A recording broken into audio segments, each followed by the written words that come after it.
سلامتی ہے ان آنکھوں پہ جو ہدایت پہ نظریں جمائے بیٹھی ہیں، ان کانوں پہ جو ذکر خیر کے منتظر رہتے ہیں، اور ان قدموں پہ جو ہدایت کی راہ پہ گامزن ہیں۔ السلام علیکم ورحمۃ اللہ وبرکاتہ۔ تمام تعریفیں خدائے بزرگ و برتر کے لیے جو بات ٹھیک ہے، نہ کوئی ثانی ہے نہ کوئی ہمسر ہے۔ درود لامحدود محبوب رب الودود، راحت العاشقین مراد المشتاقین حضرت محمد مصطفیٰ، آپ کی آل پاک، آپ کے جانثار انصار اور اصحاب رضا نمن۔ آپ دیکھ رہے ہیں الف لام میم، میں آپ کا میزبان محمد اویس ربانی تہ دل سے آپ کو کہتا ہوں خوش آمدید۔ ایک مفہوم ہے، ایک معنی ہے، ایک مقصد ہے اور ایک خاصیت ہے تقویٰ کی۔ نہیں معلوم اس تک کون پہنچتا ہے، مگر یہ معلوم ہے کہ جو اس تک پہنچتا ہے وہ فلاح پا جاتا ہے۔ قرآن نے مختلف مقامات پر تقویٰ کو معیار بنایا، بلکہ یہ کہوں کہ مجموعی طور سے تقویٰ ہی ہر کوشش کرنے والے کی منزل اور اس کا مشن ہے۔ البتہ یہ تقویٰ ہے کیا؟ متقین کون لوگ ہیں؟ تقویٰ سے مراد کیا ہے؟ ہم نے اس سلسلے میں ایک پوری سیریز ترتیب دی اور آپ نے دیکھا کہ اس پہ بہت سے لوگوں نے توجہ کے ساتھ اپنے اندر تقویٰ کے ایلیمنٹس کو پیدا کرنے کی کوشش کی۔ ایک مثال، ایک معیار، جو ایک ماڈل ہے، اس کو اپنے اندر لانے کی کوشش کی ہے، مگر ابھی بھی بہت سارے سوالات باقی ہیں۔ کیا متقی لوگوں کی مختلف صفات ہو سکتی ہیں؟ کیا مختلف مزاج کے لوگ متقی ہو سکتے ہیں؟ کہ تقویٰ صرف مسلمانوں میں ہی ہوتا ہے یا دوسرے لوگ بھی صاحب ایمان یا کسی اور مذہب یا کسی اور مسلک یا پھر اہل کتاب بھی متقی ہو سکتے ہیں؟ آج میرے پاس میرے دامن میں بہت سارے سوالات ہیں، اور اس تشنگی کو مٹانے کے لیے جنہیں میں آج بزم میں لیے بیٹھا ہوں وہ ہم سب کے پیارے، ایک بہت گہری نگاہ رکھنے والے، عالم حاضر کے اوپر اور خاص طور سے علوم قرآنی کے اوپر، دینیات کو بھی سمجھتے ہیں اور دنیاوی معاملات سے بھی بخوبی آگاہ ہیں۔ اب پاکستان میں اس وقت محبت، پیار، امن اور میں کہوں گا کہ صحیح معنوں میں اسلام کی ترجمانی کر رہے ہیں علامہ سید شہنشاہ حسین نقوی۔ السلام علیکم ورحمۃ اللہ۔ السلام علیکم ورحمۃ اللہ۔ قبلہ، ہم جاننا چاہتے ہیں سب سے پہلے تو تقویٰ کی اتنی ساری ڈیفینیشنز ہیں کہ بعض اوقات ایک عام آدمی کنفیوز ہو جاتا ہے کہ متقین آخر ہیں کون لوگ؟ کیا ایسے لوگ ہیں جو آسمان سے اترے ہوئے فرشتے ہیں، یا ان کے پر لگے ہوئے ہیں، یا پھر ان سے گناہ سرزد ہوتے ہی نہیں ہیں؟ کیا ائمہ معصومین متقی ہیں؟ تو پھر ان جیسا تقویٰ تو ہمارے پاس آ ہی نہیں سکتا۔ بسم اللہ الرحمن الرحیم۔ میں آپ کا ممنون احسان ہوں کہ آپ نے جس عنوان پر اس نشست کا اہتمام کیا، اور گزشتہ جو ہماری چند نشستیں رہیں، تقریباً 8-9 نشستیں ہماری ہو چکی ہیں، مجھے ایسا ہی لگتا ہے کہ ہم غور کر رہے ہیں اس موضوع کو لے کر، اس ذات والا صفات، اس امام ہمام، اس امام المتقین کے دیے ہوئے نصاب تقویٰ پر۔ دیکھیے، تقریر کرنا، گفتگو کرنا، میں اور ذرا عام زبان میں کہوں کہ باتیں کرنا آسان ہے، مگر کوئی ایسی باتیں کرتا ہو کہ جس پہ وہ خود عمل پیرا ہو، اور نہ صرف عمل پیرا ہو بلکہ اس کی ذات کا حصہ ہو، یعنی عدالت اس کی ذات بن جائے، مثلاً کرامت اس کی ذات بن جائے، تو وہ پھر جب بولے گا نا تو اس کا پورا وجود کرامت ہوگا، اس کا پورا وجود عدالت ہوگا۔ جا عادل، اور کبھی وہ عادل اتنا زیادہ عدالت میں رچ بس جائے اور عدل میں اتر جائے کہ پھر جا عادل نہیں کہا جائے اس کے لیے کہ عادل آ گیا، بلکہ کہا جائے گا جا عدل، اللہ، عدل آ گیا، مجسم عدل آ گیا۔ جس موضوع پر ہم بات کر رہے ہیں، تقویٰ، بات بہت ہو چکی، بہت کچھ ہم پہلے کہہ چکے ہیں پچھلی نشستوں میں، کہ اللہ صاحبان ایمان کو دعوت تقویٰ دیتا ہے، یعنی مومن ہر شخص کا ہونا آسان نہیں ہے، مسلمان ہونا کتنا مشکل ہے۔ میں اپنے لب و لہجے میں کہوں کہ کوئی علامہ اقبال سے پوچھے، واہ سبحان اللہ، یہ شہادت گہے الفت میں قدم رکھنا ہے، لوگ آسان سمجھتے ہیں مسلمان ہونا۔ لوگ آسان سمجھتے ہیں۔ حضرت ابراہیم اپنے آپ اور حضرت اسماعیل کے لیے دعا مانگ رہے ہیں کہ اللہ مجھے اور میرے اسماعیل کو اپنے 2 مسلمانوں میں قرار دے۔ تو وہ ایک تفصیل کچھ بات ہو بھی چکی ہے اور کچھ آئندہ بھی ہوگی، کہ خود مسلمان ہونا کتنا مشکل ہے، اور مسلمان ہوگا ہی وہ کہ جو پہلے انسان ہوگا، انسان نما نہیں، انسان دیکھنے میں آنے والا نہیں، شیاطین الانس والجن نہیں، ہیا کل حجارہ نہیں، اولئک کل انعام نہیں، بلکہ باقاعدہ انسان ہو۔ اب جب انسان یہ ہوگا تو پھر اب اس انسان کو کمال کی طرف بڑھنا ہے، تکامل انسانیت کی طرف۔ تکامل انسانیت میں جب وہ آگے بڑھے گا تو پھر الاسلام ہوا تسلیم. سرکار سے ایک اعرابی نے کہا کہ میں اپنے اونٹ کے گھٹنے میں قال باندھ کر آیا ہوں اور بے چین سواری ہے میری، اگر اس نے پیر ہلایا تو اس کا خال کھل جائے گا، گھٹنا کھل جائے گا اور بھاگ جائے گا، مجھ سے پکڑا نہیں جائے گا. میرے پاس وقت نہیں ہے، آپ کھڑے کھڑے بتائیں کہ اسلام کیا ہے. سرکار نے فرمایا، نبی مکرم صلی اللہ علیہ وآلہ وسلم نے فرمایا کہ میں تمہیں ایک ہی جملے کے اندر بتاتا ہوں کہ میں کیا لایا ہوں، کیا پیش کیا ہے میں نے کیا نظام متعارف کروایا ہے. فرمایا الاسلام ہوا تسلیم. اسلام اپنے رب، مالک، خالق، اپنے معطی، اپنے عطا کنندہ کے آگے جھک جانا. سبحان اللہ. تو اسلام انسان، پھر اسلام. پھر سورہ مبارکہ حجرات میں اللہ ارشاد فرما رہا ہے کہ میرے حبیب ان سے کہہ دو کہ یہ جو کہتے ہیں نا کہ آمنا، ہم ایمان لے آئے، تو ان سے کہہ دو کہ یہ ایمان نہیں لائے، بلکہ یہ اگر کہتے ہیں، کہنا چاہتے ہیں تو کہیں اسلمنا، ہم اسلام لے آئے، کیونکہ ابھی ان کے دلوں میں ایمان اترا نہیں ہے. تو پھر مسلمان ہونا اتنا مشکل، اور پھر اس کے بعد مومن ہونا اتنا مشکل. پھر مومن کی صفات. اب جب اس کمال پر انسان پہنچ جائے کہ انسان ہو، مسلمان ہو، مومن ہو، پھر قرآن مجید میں جتنی بھی آیات آپ دعوت تقویٰ کی دیکھیں گے تو وہ آیات مومنوں سے اللہ بات کر رہا ہے. مومنوں سے بات ہو رہی ہے. یا ایھا الذین آمنوا اتقوا اللہ، یا ایھا الذین آمنوا اتقوا اللہ، یا ایھا الذین آمنوا اتقوا اللہ وکونوا مع الصادقین، یا ایھا الذین آمنوا اتقوا اللہ وابتغوا الیہ الوسیلہ. تو جتنی بھی آپ آیات کو لیں گے کہ جو تقویٰ کی دعوت کی آیات ہیں، یا ایک اور جگہ ارشاد ہوا یا ایھا الذین آمنوا اتقوا اللہ حق تقاتہ اللہ ولا تموتن الا وانتم مسلمون. یعنی مومن ہو، متقی ہو جاؤ اور مسلمان مرنا. کیا حسن ہے. تو یہ جو حضرت ابراہیم نے بھی جو فرمایا نا کہ مجھے اور میرے اسماعیل کو اپنے دو مسلمین لک، اپنے دو مسلمانوں میں سے قرار دے. تو اس آیہ کریمہ میں اللہ مومنوں کو دعوت تقویٰ، متقیوں کو کہہ رہا ہے کہ مسلمان مرنا. صحیح. یہ کیوں نہیں کہہ رہا مومن مرنا؟ یہ کیوں نہیں کہہ رہا متقی مرنا؟ ہمیں ان مفاہیم کی طرف غور کرنا ہوگا، ان الفاظوں کی نشستوں پر غور کرنا ہوگا. یہی لفظ اسلام جب سورہ حجرات میں استعمال ہو رہا ہے تو وہ ایمان سے پہلے کا درجہ ہے، اور یہی لفظ اسلام کے وانتم ولا تموتن الا وانتم مسلمون جب یہاں استعمال ہو رہا ہے تو وہ ایمان پر سالم رہنے کے معنی میں استعمال ہو رہا ہے. اچھا. وہ مسلمان اس معنی میں جو ایمان سے پہلے کا درجہ ہے نہیں. تو ان مفاہیم کو سمجھنا اور ان پہ غور کرنا اور ان کے اوپر دقت سے، کیونکہ قرآن ہے بھئی، یہ معاذ اللہ میرا آپ کا کلام نہیں ہے کہ آئندہ ٹھیک کر لیں گے اور اس کو بہتر کر لیں گے. صحیح. اور ہم محاورتاً بھی اور عادتاً بھی جب خطاب کر رہے ہوتے ہیں، بات کر رہے ہوتے ہیں، تو ہم ایک لفظ بول دیتے ہیں اور اس کے بعد ایک دم ذہن میں اس سے اچھا لفظ آ جاتا ہے. صحیح فرما رہے. تو ہم کہتے ہیں کہ میں اپنے الفاظ کو بہتر کر رہا ہوں. قرآن لا ریب فیہ، اس پہ شک کرنے والے پہ شک کیا جائے گا، اس پہ شک نہیں ہوگا. سبحان اللہ. وہ مسلمان ہی نہیں ہے جو قرآن پہ شک کرتا. اور یہی قرآن 30 پاروں کا قرآن، یہی قرآن جو نبی مکرم پہ، اس میں من اور فی اور الا اور حتیٰ میں بھی کوئی فرق نہیں ہے، بے شک زیر زبر کا بھی کوئی فرق نہیں ہے. تو ان میں جو الفاظ استعمال ہوتے ہیں ان پر ہمیں غور کرنا ہوگا، اور یقیناً وہ ہماری رہنمائی کے لیے. قرآن کو اللہ نے نور قرار دیا ہے، قرآن کو اللہ نے شفا قرار دیا ہے، قرآن کو اللہ نے ہادی قرار دیا، تو ہدایت لینی ہے.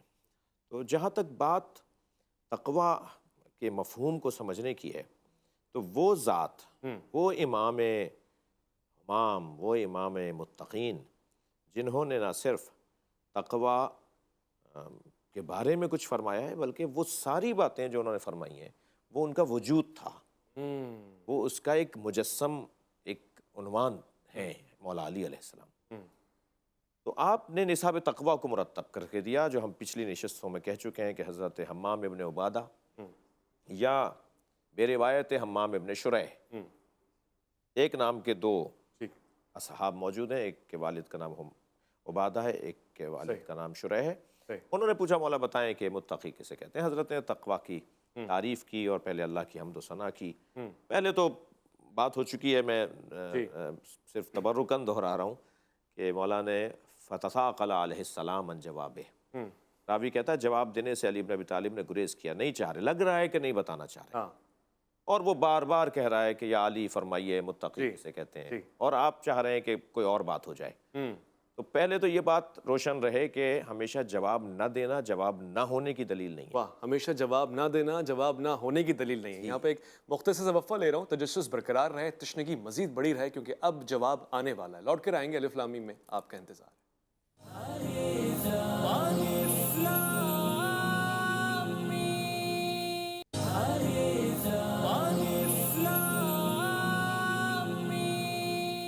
عزیزان من، خوش آمدید۔ تقوی ہمارا موضوع ہے، اور یہ صرف ہمارا موضوع نہیں ہے بلکہ یہ قرآن کا بھی موضوع ہے، یہ انسانیت کا مقصد ہے، اور یہی ہے وہ مقام کہ جہاں تک ہمیں پہنچنا ہے۔ ہم سب مسافر ہیں اور یہ ہماری منزل ہے، مگر اس وقت گفتگو جہاں پر ہو رہی ہے وہ ان کوالٹیز کی بات ہو رہی ہے جو متقی افراد کے اندر پائی جاتی ہے۔ انہیں بیان کرنے والا حضرت علامہ صاحب نے بیان فرمایا کہ وہ خود ایک پیمانہ ہے، معیار تقویٰ ہے، مجسم تقویٰ ہے۔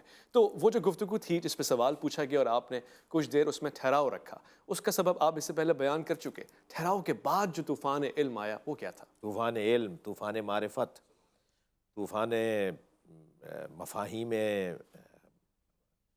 آسمانی، پیغام ہائے آسمانی کی جو ایک طوفان، ایک سیل معرفت جو بہنا شروع ہوا۔ آپ نہیں جواب دینا چاہ رہے، لگتا ہے کہ جواب نہیں چاہتے آپ دیں، کیونکہ جواب گفتگو ماحول، مخاطب اور سامع کو دیکھ کر کرنے والا ہی بہت مضبوط خطیب ہو سکتا ہے۔ وہ اصل بات کرنا مطلب تو نہیں ہوتی، بات سمجھانا مطلب ہے۔ صحیح۔ بات کہنا تو نہیں ہے مقصد، بات منتقل کرنا مقصد ہے۔ تو یہ کیا بات ہوئی کہ بس بول کے چلے گئے اور وہ سن نہیں پایا، سمجھ نہیں پایا، پتہ نہیں کیا کہہ رہے تھے؟ نہیں، علی کیونکہ لسان صدق ہے، مولا علی علیہ السلام کی شان میں اس آیہ کریمہ کے مصداقوں میں ایک روشن اعلیٰ ترین مصداق مولا علی ہیں، لسان صدق علیہ، جسے قرآن سورہ مبارکہ مریم کے اندر یاد کر رہا ہے اس لفظ کو، لسان صدق، ایک سچی زبان جو علی زبان ہے، جو اونچی زبان ہے، جو کبھی زبان کٹتی نہیں ہے، بند نہیں ہوتی، جو زبان کبھی کسی کے آگے ہارتی نہیں ہے، وہ زبان۔ حضرت نے چاہا کہ جواب نہ دیں، مگر جب اصرار بڑھا تو آپ نے قرآن مجید کی ایک آیت تلاوت فرمائی، یا حمام اتق اللہ واحسن ان اللہ مع الذین اتقوا والذین هم محسنون۔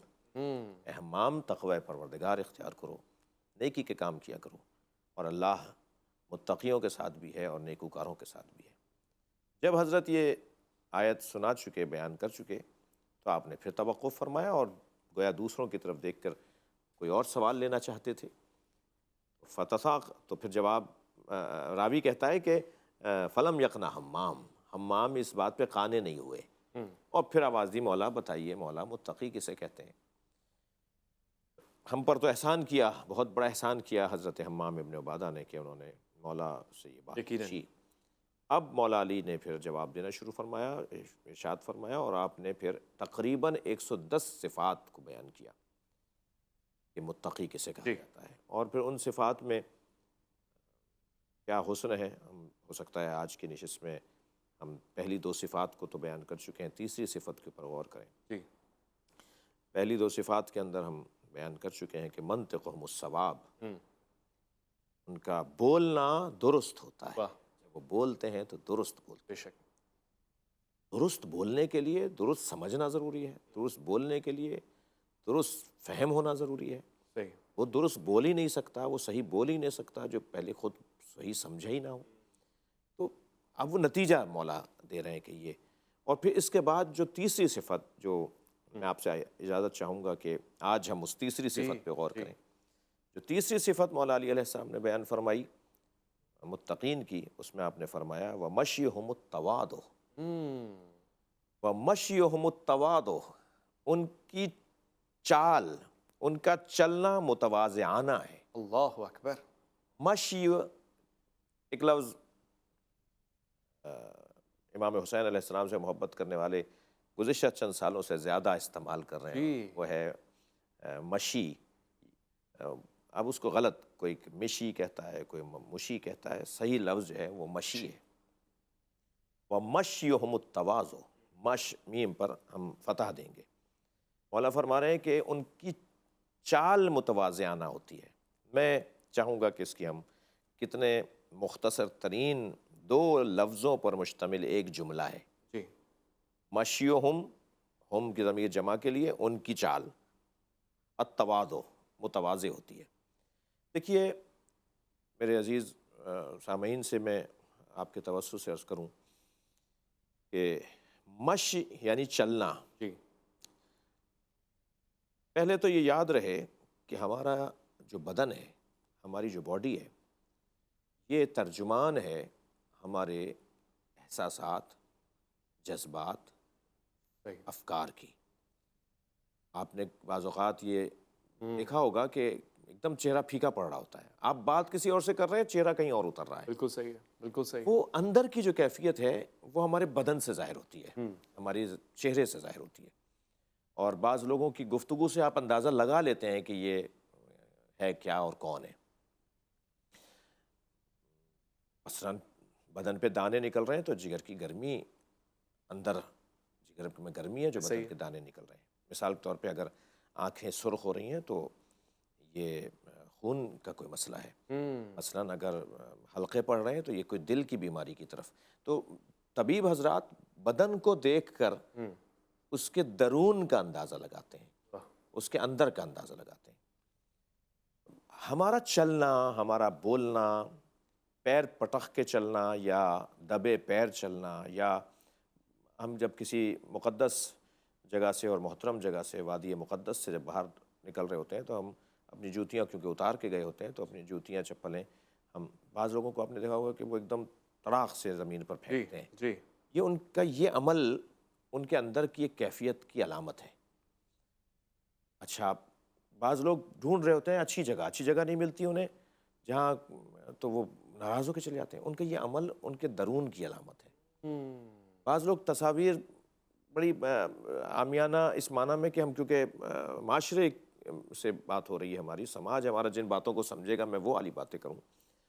بعض اوقات آپ نے دیکھا ہوگا یا دیکھتے ہیں ہم کہ وہ بعض لوگوں کو تصویر کھنچوانے کا، کسی کے برابر میں کھڑے ہونے کا، اچھی کرسی ڈھونڈنے کا، میٹنگ ہو رہی ہے ڈھونڈیں گے کہ وہ والی جگہ پہ ہمیں، وہاں نہیں ملی جگہ تو اب کسی طرح اپنے آپ، یہ سارے رویے بتا رہے ہوتے ہیں کہ اندر کیفیت کیا ہے۔ تو مشق کی دو تقسیم میں کروں گا۔ مشق کا جو لفظ مولانا نے استعمال کیا ہے، مشی بے معنی چال، یعنی پیروں کے چلنا، یا اکڑ کے چل رہا ہے، زور زور سے پیر مار کے چل رہا ہے، یا مثال کے طور پر تیز چل رہا ہے، آہستہ چل رہا ہے۔ تو خود ہی چلنے کے اوپر ہمارے پاس احادیث ہیں۔ مثلا تیز رفتاری سے چلنے والے کو روکا گیا ہے کہ تیز رفتاری سے نہ چلو، کیونکہ تیز رفتاری تمہارے وقار کو کم کر دیتی ہے، تم باوقار نہیں رہ پاؤ گے۔ جو تیز چلتے ہیں ان کا وقار گرنے لگتا ہے۔ تو بعض اوقات ہمیں یہ والی چال، ہمارے دو پیروں کی چال، یہ مراد لے رہے ہیں مولا علی کہ ان دو پیروں کی چال، ان کی گردن جھکی ہوئی ہے، مثلاً کہیں دیکھ نہیں رہے، آہستہ چل رہے ہیں، بچ بچا کے چل رہے ہیں، یہ مولا فرما رہے ہیں۔ میں اس کا انکار نہیں کر سکوں گا، اس لیے کہ یہ بھی ظاہر الفاظ اس کو پہنچاتے ہیں، دیتے ہیں۔ جی ہاں، لیکن ہم اس سے ایک درجہ اور آگے سوچنا چاہیں گے، اور وہ مشی سے مراد پیروں کی چال نہیں ہے۔ اچھا، فقط پیروں کی چال نہیں ہے، واہ۔ وہ مشی سے مراد زندگی ہے۔ اللہ اکبر۔ ان کی مکمل زندگی متواضعانہ ہے، مکمل زندگی متواضعانہ ہے، تواضع کے ساتھ زندگی گزارتے ہیں۔ صرف چال ہی نہیں ہوئی، یہ کیا بات ہوئی؟ چال تو انہوں نے مثلا یہی کیسے ہم ختم کر دیں اس بات کو کہ چال تو متواضعانہ تھی، مگر جب آ کے بیٹھے تو ان سے زیادہ کوئی فرعون نہیں تھا۔ چلنے میں تو یہ جو ہے وہ متواضع تھے، مگر بولنے میں، فیصلے لینے میں، یہ معاملات کو بڑھانے میں، ادارہ چلانے میں، مدیریت میں، یہ تو متکبر ہیں۔ تو وہاں بات پوری نہیں ہو پائے گی اگر ہم مشی سے مراد چال کو لیں گے۔ صحیح۔ میرا جو بزرگوں سے میں نے سیکھا اور سمجھا ہے، وَمَشْيُهُمُ التَّوَاضُعُ، یہ تیسری صفت میں مولا فرما رہے ہیں کہ ان کی پوری زندگی متواضعانہ، سبحان اللہ، پوری زندگی کی چال معتدل چال ہے۔ متواضع یعنی متواضع یعنی معتدل کا لفظ آپ نے استعمال کر کے مجھے سہارا دیا، بہت آپ کا ممنون ہوں۔ کہ یوں تو اس سے پہلے والی صفت میں ہم بول چکے ہیں کہ ملبسہم الاقتصاد، ان کا لباس ہی اعتدال ہوتا ہے، میانہ روی ہوتے، اقتصاد یعنی میانہ روی، ان کا لباس میانہ روی ہے، یعنی وہ ان کا جو اس چیز سے سجے ہوئے ہیں نا، وہ میانہ روی سے سجے ہوئے ہیں۔ لباس آپ کو مجھے ہمیں سجاتا ہے، ہمارے حسن میں اضافہ کرتا ہے۔ ملبس یعنی لباس جس کو انہوں نے اوڑھا ہوا، یہ جو چیز اوڑھی ہوئی ہے انہوں نے جس سے سجے ہوئے ہیں وہ کیا ہے؟ الاقتصاد ہے، یعنی اعتدال ہے، میانہ رو ہے۔ یہ جو اعتدال ہے نا، دیکھیں آپ قرآن مجید ایک جگہ اللہ ہماری رہنمائی فرما رہا ہے کہ بسم اللہ الرحمن الرحیم یا ایھا الذین آمنوا من یرتد منکم عن دینہ فسوف یأتی اللہ بقوم، اے صاحبان ایمان اگر تم دین سے پھر گئے یہ نہ سمجھنا تمہارے جانے سے میرا دین لپٹ جائے گا، دوسری قوم لے آئیں گے۔ میں ایک اور قوم لے آؤں گا، اللہ ایک اور قوم کو لے آئے گا۔ فسوف یأتی اللہ بقوم یحبہم ویحبونہ، اللہ اکبر۔ اللہ ان سے محبت کرتا ہوگا اور وہ اللہ سے محبت کرتے ہوں گے۔ اور اس کے بعد جو آگے جا کے بات ہے وہ ہے کہ اذلۃ علی المؤمنین اعزۃ علی الکافرین، ان کی ایک صفت یہ ہوگی کہ وہ مومنین کے سامنے متواضع ہوں گے، اعزۃ علی الکافرین، اور کافروں کے آگے متکبر ہوں گے، اللہ، کافروں کے آگے متکبر ہوں گے۔ اللہ اکبر۔ کہیں تواضع تمہاری عادت نہ بن جائے، اچھا، کہیں تکبر تمہاری بیماری نہ بن جائے، واہ واہ۔ تمہیں اتنی سمجھ ہو، تمہارا اتنا شعور ہو کہ کہاں تمہیں اکڑ کر بات کرنی ہے اور کہاں تمہیں جھکنا ہے۔ موقع دیکھ کر، وقت کا تعین کر کر، یہی مثال ہے خواتین و حضرات۔ جس شخصیت سے ہم تقویٰ کی صفات لے رہے ہیں، شاعر نے مختلف انداز سے آپ کو خراج تحسین پیش کیا ہے۔ کہیں کہتا ہے کہ گفتار میں، کردار میں، اور سب سے بڑھ کے یہ کہ معیار میں وہ عدل ہے کہ محشر بھی حساب دیتا ہے۔ میں ایک مختصر سے وقفہ لوں گا، لوٹ کر آؤں گا، مزید جاننے کی کوشش کروں گا تقویٰ کی صفات۔ یہ سوال برقرار رہے گا، جب میں لوٹ کر آؤں گا جاننا چاہوں گا کہ متقی موقع کی تلاش میں تقوی کا اظہار کرتا ہے یا پھر یہ اس کی ایسی صفت ہوتی ہے کہ اس کے اندر مستقل پائی جاتی ہے اور وہ ہر موقع میں ویسا ہی پایا جائے گا۔ لوٹ کر آئیں گے، الف لام میم میں آپ کا انتظار۔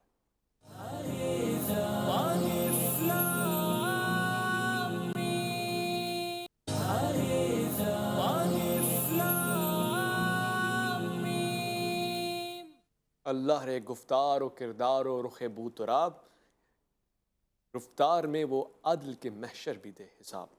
خواتین و حضرات، الف لام میم میں آج متقی افراد کی صفات بیان ہو رہی ہیں اور بڑے تجسس کے ساتھ ہو رہی ہیں، مگر اب میں ایک قدم آگے بڑھ کے سوال پوچھتا ہوں، اور یہ سوال اس لیے پوچھتا ہوں کہ اپنے علم میں اضافہ کر سکوں۔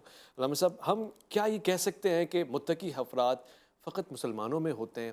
کیا عیسائیوں میں، مسیحی برادران میں، یہودیوں میں، اہل کتاب میں متقی افراد ہو سکتے ہیں؟ کیا اسلام کے آنے سے قبل بھی متقی افراد موجود تھے؟ تقویٰ ایک فطرت ہے، تقویٰ انسان کی جبلت میں اور اس کے وجود میں اللہ نے رکھ کر بھیجا ہے۔ آپ کا بچہ، ہمارا بچہ، فلاں کا بچہ ہر ایک سے ٹافی لے کے نہیں کھاتا، ہر ایک کی گود میں نہیں جاتا، ہر ایک کے گھر میں نہیں جاتا، ہر ایک کے پاس نہیں جاتا۔ یہ جو بچے چھوٹے چھوٹے ہر کام نہیں کر رہے ہوتے، یہ جو نہیں کر رہے ہوتے، میں ابھی اس میں نہیں جا رہا کہ ماحول نے انہیں بتایا ہے یا کیا، یہ بچپن سے ہی ایک وجود میں نہیں کرنا، یہ نہیں کرنا، وہ نہیں کرنا، یہ جو اس کے اندر پایا جاتا ہے وہ تقویٰ کی ایک علامت ہے۔ یہ مزاجاً متقی ہے، یہ فطرتاً متقی ہے۔ مگر ہم یہ ضرور کہیں گے کہ پہلے آپ اپنا اسکول طے کریں۔ فطرتاً تو آپ کو بھوک بھی لگتی ہے، فطرتاً تو آپ کو پیاس بھی لگتی ہے، مگر آپ یہ جو بھوک اور پیاس کا جذبہ ہے، یا ہم اپنے مضمون پر آ جائیں، یہ جو تقویٰ کا جذبہ ہے، یہ کسی سسٹم میں ڈالنا چاہتے ہیں یا اس کو آزاد رکھنا چاہتے ہیں؟ کسی اسکول میں داخلہ لے کر آپ ان چیزوں کو بہتر کرنا چاہتے ہیں، سجانا چاہتے ہیں یا نہیں؟ ہم اسلام کے اسکول میں داخلہ لیتے ہیں، اور جب ہم اسلام کے اسکول میں داخلہ لیتے ہیں، جو فطریات ہیں ان کو کنٹرول کرتا ہے اسلام، ان کو صحیح رخ دیتا ہے اسلام۔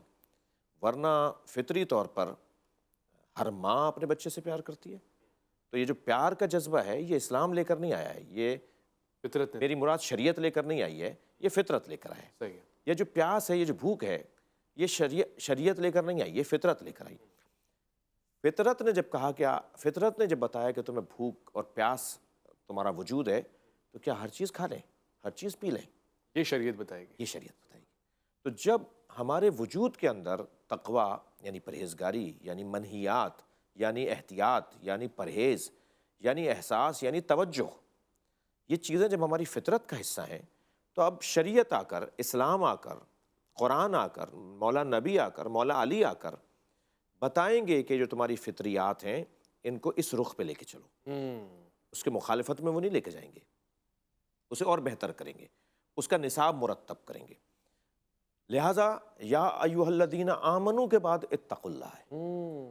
اچھا وہاں روزہ رکھو، کتب علیکم الصیام کما کتب علی الذین من قبلکم لعلکم تتقون، روزہ رکھوایا جا رہا تاکہ متقی ہو جاؤ، مومنو متقی ہو جاؤ، مگر تقوی بھی ہدف نہیں ہے، اتقوا اللہ لعلکم تفلحون، تقوی پروردگار اختیار کرو تاکہ کامیاب ہو جاؤ، فلاح پا جاؤ۔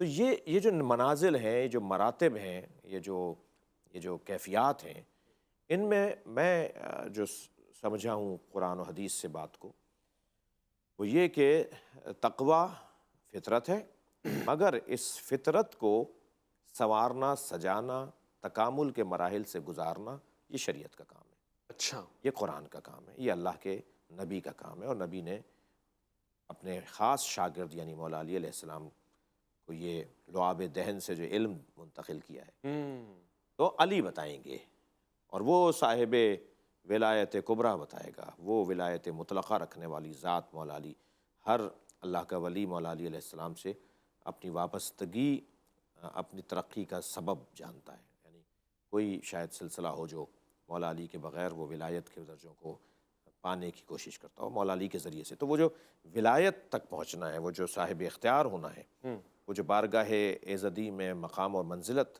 اور مقام ولایت تک پہنچنا ہے، وہ علی بتائیں گے، اور وہ بتا رہے ہیں اس خطبے کے اندر کہ متقی کسے کہا جاتا ہے، یہاں تک کہ اس کی چال ڈھال بھی بتا رہے ہیں۔ حتیٰ اس کے یعنی اس کا یہ جو انداز ہے، لہٰذا فرما رہے ہیں وَمَشْيُهُ التَّوَاضُعُ، اس کی زندگی متواضعانہ ہے۔ سبحان اللہ۔ دیکھیے متواضع کی ضد ہمیں ڈھونڈنی ہوگی تاکہ تواضع ہمیں سمجھ میں آنے لگے، کہ تُعْرَفُ الْأَشْيَاءُ بِأَضْدَادِهَا، صحیح۔ قاعدہ یہ ہے کہ اشیاء کو اس کی ضد سے پہچانا جاتا ہے۔ تواضع کی ضد ہے تکبر۔ اچھا۔ تکبر الکبر و ردائی، حدیث اللہ کہ تکبر میری ردا ہے، اللہ حدیث قدسی میں تکبر میری ردا ہے، یعنی میرا لباس ہے، یعنی میری عبا ہے، یعنی مثلاً ہمیں ایک بات سمجھنے کے لیے، اگر تم تکبر اپناؤ گے تو گویا تم نے میری ردا میں ہاتھ ڈالا ہے، میرے کپڑوں میں، میرے لباس میں ہاتھ ڈالا، کتنی بڑی ساحت اقدس الہ کے حوالے سے کتنی بڑی توہین ہے تکبر کرنا۔ تکبر اللہ ہی اکبر ہے، بے شک۔ اللہ اکبر، اللہ اکبر، اے اللہ اکبر ان یوصفا، اللہ اکبر ہے ہر اس چیز سے کہ جو اس کے بارے میں کہی جائے۔ بے شک۔ یہ امام جعفر صادق علیہ السلام سے اللہ اکبر کی تفسیر پوچھی تھی، سبحان اللہ۔ مولا یہ اللہ اکبر کا کیا مطلب ہے؟ تو آپ نے فرمایا کہ ان یوصفا، اللہ اکبر و ان یوصفا، اللہ اکبر ہے ہر اس چیز سے جو اس کے بارے میں کہی جاتی ہے۔ یہ نہیں مطلب کہ اللہ اکبر، اللہ بڑا ہے، اللہ بہت بڑا ہے، تو کوئی چھوٹے ہیں جو اکبر ہیں، یہ زیادہ بڑا اللہ ہے، یعنی یہ اکبر ہے اور کچھ اصغر بھی ہیں، یہ اکبر اور اصغر کا مقایسہ نہیں ہے، کچھ چھوٹے اللہ ہیں کوئی نہیں، اللہ اکبر یعنی اس کے بارے میں جو کچھ تم کہہ سکتے ہو کہہ ڈالو، سبحان اللہ۔ مگر یہ اس سے بالاتر ہے۔ بالاتر ہے۔ تکبر صرف اور صرف اللہ کے لیے روا ہے۔ تکبر 3 بڑے نقصان معاشرے میں کرواتا ہے۔ اچھا۔ وَمَشْيُهُمُ التَّوَاضُعُ کے اوپر ہم غور کر رہے ہیں۔ سب سے پہلا تکبر کا نقصان، سب سے پہلا تکبر کا نقصان علم کے رستوں کو مسدود کرنا ہے۔ یہ طالب علم نہیں رہ پائے گا، یہ سیکھ ہی نہیں پائے گا۔ تکبر انسان کو سیکھنے سے روکتا ہے۔ اچھا۔ علم اس کا بڑھے گا نہیں کیونکہ متکبر ہے، کسی سے جا کے سیکھے گا نہیں کیونکہ متکبر ہے، کوئی اسے بتانے کا اس کے نزدیک اہل ہی نہیں ہے کیونکہ یہ متکبر ہے۔ یہ کیا مجھے بتائے گا یہ جملہ؟ کیونکہ یہ متکبر ہے۔ کون ہے؟ تمہاری حیثیت ہے۔ مولا علی علیہ السلام نے اس حدیث سے، اپنے اس فرمان سے اتنی بڑی الجھن معاشرے کی دور کی ہے، جس میں آپ فرماتے ہیں من علمنی حرفا فقد سیرنی عبدا، سبحان اللہ۔ جس نے مجھے ایک حرف سکھا دیا اس نے مجھے اپنا غلام بنا لیا۔ اس کے 2 معنی میں کروں گا، بات کر دی ہے تو بات جلدی سے پوری کرنی چاہیے۔ وہ یہ کہ گویا علی یہ کہہ رہے ہیں کہ استاد کا مقام اتنا بلند ہے کہ مجھ علی کو بھی اگر کوئی استاد سکھائے گا تو میں علی ہوتے ہوئے اس کا غلام ہو جاؤں گا۔ سبحان اللہ۔ یعنی اساتذہ کی حیثیت، اساتذہ کا مقام اور منزلت۔ لیکن اس سے ہٹ کر ایک اور حسین پہلو ہے، وہ یہ کہ علی یہ دعویٰ کر رہے ہیں من علمنی حرفا، کون ہے جو مجھے ایک حرف بھی اللہ سکھائے، سبحان اللہ، سبحان کون ہے جو مجھے ایک حرف بھی سکھائے، اور اگر کوئی ہے جو مجھے ایک حرف بھی سکھائے تو میں اس کا غلام ہو جاؤں گا۔ تو جس نے انہیں ایک حرف یعنی لعاب دہن دیا ہے، ہائے ہائے ہائے ہائے، سبحان اللہ، وہ ہیں کہ جن کے لیے آپ نے فرمایا انا عبید من عباد محمد، میں محمد مصطفیٰ کے غلاموں میں سے غلام ہوں۔ سبحان اللہ، سبحان اللہ، حق یہ روشن بات ہے کہ اگر کوئی مولا علی کو نبی مکرم سے افضل مانتا ہو، وہ مسلمان نہیں ہے، وہ مسلمان نہیں ہے۔ مولا علی نبی سے افضل نہیں ہے۔ سب سے پہلے میرے دو مصرے اگر آپ کو میں ہدیہ کر دوں، پچھلے دنوں ایک کلام کہنے کی توفیق ہوئی، اگر وقت ہے تو میں مطلب بھی اس کا سنا دوں۔ جی، ایک کلام تھا کہ غدیر خم کے سفر میں سراب کوئی نہیں، حق، غدیر خم کے سفر میں سراب کوئی نہیں، خدا نبی کا علی کا جواب کوئی نہیں۔ ہائے ہائے، سبحان اللہ، سبحان اللہ، مطلب ثانی ہے کہ ہزار ذرے مگر آفتاب کوئی نہیں، ہزار ذرے مگر آفتاب کوئی نہیں، تراب سب ہیں مگر بو تراب۔ وہ تو آپ کوئی نہیں، حق، سبحان اللہ، سبحان وہ جو دو مصرے جس کی خاطر میں نے دو مطلب بھی آپ کو سنا دیے، کہ اس میں عرض کیا ہے کہ خدا کے بعد نبی اور نبی کے بعد علی، خدا کے بعد نبی، یہ عقیدہ ہے، صحیح، یہی سالم عقیدہ ہے۔ خدا کے بعد نبی، اب نبی سے ہمارے نبی آخری نبی سے اگر مولا علی کو کوئی افضل کہے گا تو وہ مسلمان نہیں ہے۔ نہیں ہو سکتا، اور میں اپنے ہی کہے ہوئے شعر جو میں پڑھ چکا ہوں، خدا کے بعد نبی اور نبی کے بعد علی، دوسرا مصرع چاہوں گا توجہ، خدا کے بعد نبی اور نبی کے بعد علی، اس ایک بات سے روشن کتاب کوئی نہیں۔ ہائے، اتنی واضح بات ہے کہ جب بھی ہم مولا علی تو من علمنی حرفا فقط سیرنی عبدا، غلام وہ عبد ہوئے ہیں نبی مکرم کے، عبد مصطفیٰ ہیں علی ابن ابی صحیح، طالب۔ صحیح، صحیح، علی جیسا وجود جسے قرآن مجید سورہ مبارکہ آل عمران آیت نمبر 61 میں نفس مصطفیٰ جنہیں قرار دیا ہو، وہ کہہ رہے ہیں کہ میں محمد مصطفیٰ کا عبد ہوں۔ اب اگر کوئی کہے کہ نبی ہم جیسے تھے، اللہ اکبر، تو علی جس کو حق تھا کہ کہہ دیتے کہ میں نفس مصطفیٰ ہوں، وہ کہہ رہے ہیں کہ میں عبد محمد ہوں۔ اور اس سے مقام محمد مصطفیٰ بیان ہو رہا ہے کہ کیا اونچی رفعت والی منزل ہے آپ کی، کہ جس پہ مولا متقیان اور وہ سارے علوم کا محور اور مصدر اپنے آپ کو متوجہ کیے بیٹھا ہے اس رخ کی جانب، کہ جس کو سرکار فخر موجودات، مقصود کائنات، خاتم الانبیاء رحمت للعالمین کہتے ہیں صلی اللہ علیہ وآلہ وسلم۔ دل تو نہیں کر رہا مگر اس گفتگو کو یہاں پہ روک کر اگلی گفتگو کا منتظر رہنے کا ایک ہلکا سا اشارہ دوں گا کہ ابھی متقیان کی صفات باقی ہیں، ابھی تو چال ڈھال کی بات کی ہے، ابھی ہم نے سمجھنے کی کوشش کی ہے کہ اس کی ضد کیا ہو سکتی ہے۔ یعنی اگر تواضع نہیں ہوگا تو تکبر ہوگا، اور پھر تکبر سے بچنا ہے، کیونکہ یہ تو کسی کی رضا ہے، اور یہ کس کی رضا ہے؟ خدا وحدہ لا شریک کی۔ لوٹ کر آئیں گے اگلے پروگرام میں، اب تک کے لیے علامہ صاحب کا انتہائی شکر گزار اور آگے کے لیے مزید طلبگار۔ اپنا خیال رکھیں گے، آپ اپنے سے بڑھ کے خیال رکھیں گے ملک پاکستان کا، اللہ کے فرمان کا، اللہ کی امان میں۔